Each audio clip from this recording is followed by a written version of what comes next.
কত? 20 টাকা।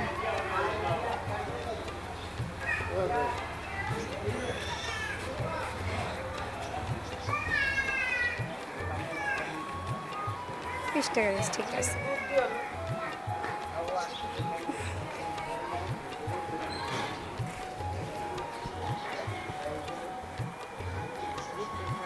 টাকা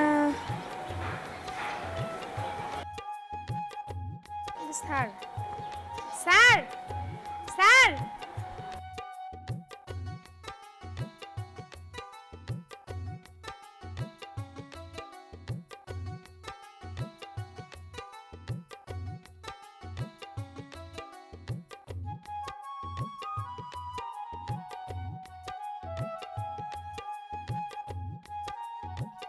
আরে আপনি? ভাইয়া আপনার এই মানি ব্যাগটা আমার রিস্কার নিচে পড়েছিল। ও আচ্ছা, আমার একটা ইম্পর্টেন্ট কাগজ। অনেক থ্যাংক ইউ আপু।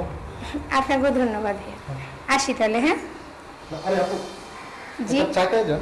না ভাইয়া, রিস্কা আমার নিচে আছে তো।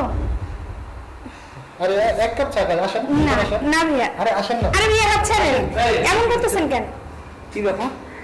এটা ব্যাচেলারের ম্যাচে তুমি হাত ধরে টানাটানি করছো? ফ্ল্যাট বাসা? আসলে আঙ্কেল কি, ওনার মানিব্যাগটা আমার রিস্কার নিচে পড়েছিল, তো ওনাকে দিতে এসেছি। আঙ্কেল, উনি আসলে আমার হাত ধরে টানাটানি করতেছে, মানে উপকার করতে গিয়ে আমি বিপদে পড়ে গেছি।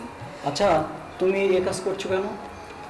একটা মেয়ে তোমার উপকার করবে, তুমি মানি ব্যাগ ছাড়াচ্ছ, হয়তো অন্য কোনো জরুরি কাগজপত্র থাকতে পারে, সেগুলো এনে তোমাকে দিচ্ছে, আর তুমি তো এই সরলতার সুযোগ নিয়ে তুমি হাত টানাটানি করছো। আরে না দাদা, আমি এক কাপ চা খাইতে বলছিলাম। আমার একটা এত বড় ধ্যাৎ, আমি নিজে দেখলাম।